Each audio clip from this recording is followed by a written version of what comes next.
Hey guys, welcome to Restoration Talk. This is coming straight from the United Water Restoration blog on our website, unitedwaterrestoration.com. And in this video, we're going to be talking about insurance. Now, a lot of you guys have questions, what to do when you have flooding, what to do when you have mold, whether or not things are actually covered. And I actually have our expert here in the house. This is Tanya. Hi, how are you? Tanya is our in-house expert when it comes to insurance. What should a homeowner do to protect themselves when it comes to making sure that things are actually covered? First thing you want to do is make sure you have fast access to your policy. Your insurance policy will tell you what is covered. You also want to make sure you're maintaining everything in the household, from the top of the roof to the ground.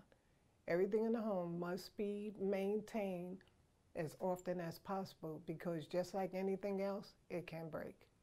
Now, one of the questions that we get is, are there any reasons why your insurance won't cover something? Maintenance. If you're not taking care of your home, they will be able to tell by wear and tear. Your roofing.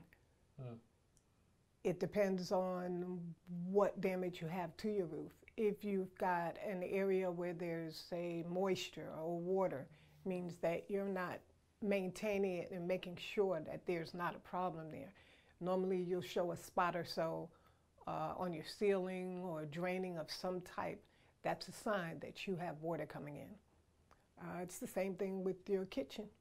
If you notice some dripping under that sink, that may cause you a problem. So you want to get that taken care of immediately.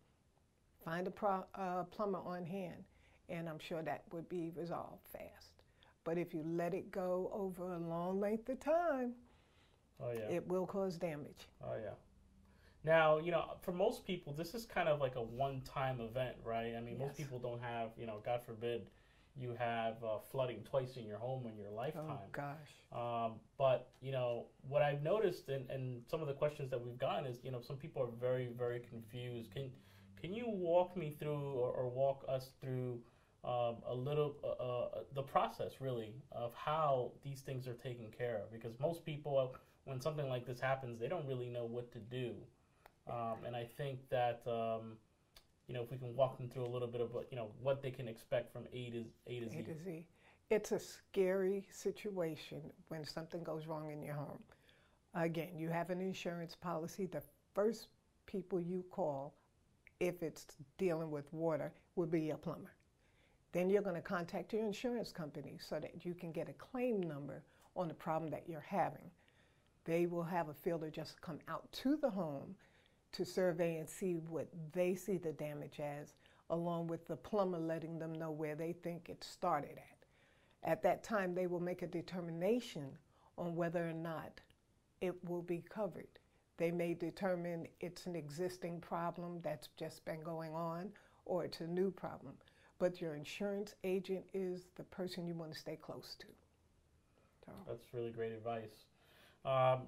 We also have instances in where customers are not covered, right? So you have issues with not being covered. Can you talk a little bit about,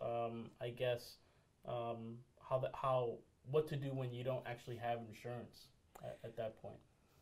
What we'll do is find a way to work with you with a pay arrangement or a payment plan. We normally want to collect half of it up front and the other half of it when we complete it. But not all of us have that extra money sitting on the side. So we will find a way to work with you in every way that we can. That's awesome. That's top priority. That's fantastic. So let's talk a little bit about mold. I think mold is one of those things that people tend to, I don't want to say neglect, but people seem to think that they have a little bit more time with mold, when really mold is something that spreads pretty quickly. Sure. What can a homeowner do? Let's say they just discovered mold in their house. What should be the first steps that they take to document and obviously to resolve the issue when it comes to making sure that insurance covers that? If you see mold in your home, you want to attend to it immediately, because mold will spread. You have spores, they fly around. It can be damage to you. It can cause health problems. You may want to contact your insurance company to ask them questions on it. You also want to look at your policy because some insurance companies do not cover mold. Wow, that's very important. Yeah, it's a situation, again, if it's pre-existing and it's been going over a certain amount of time, that's usually when mold shows up. So if you have a problem in the home, attend to it immediately, and you may be able to avoid that problem.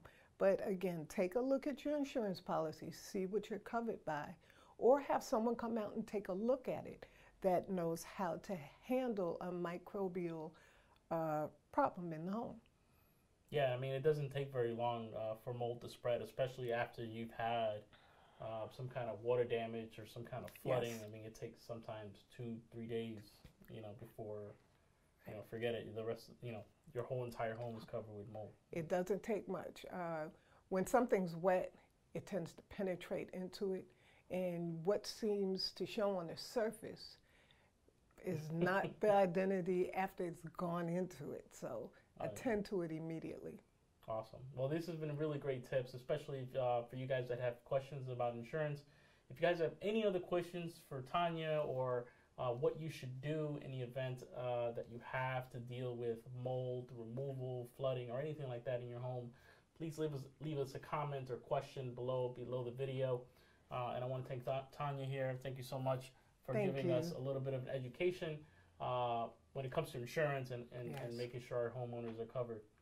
So this is Aiden, this is Tanya, this is Restoration Talk, and we're out.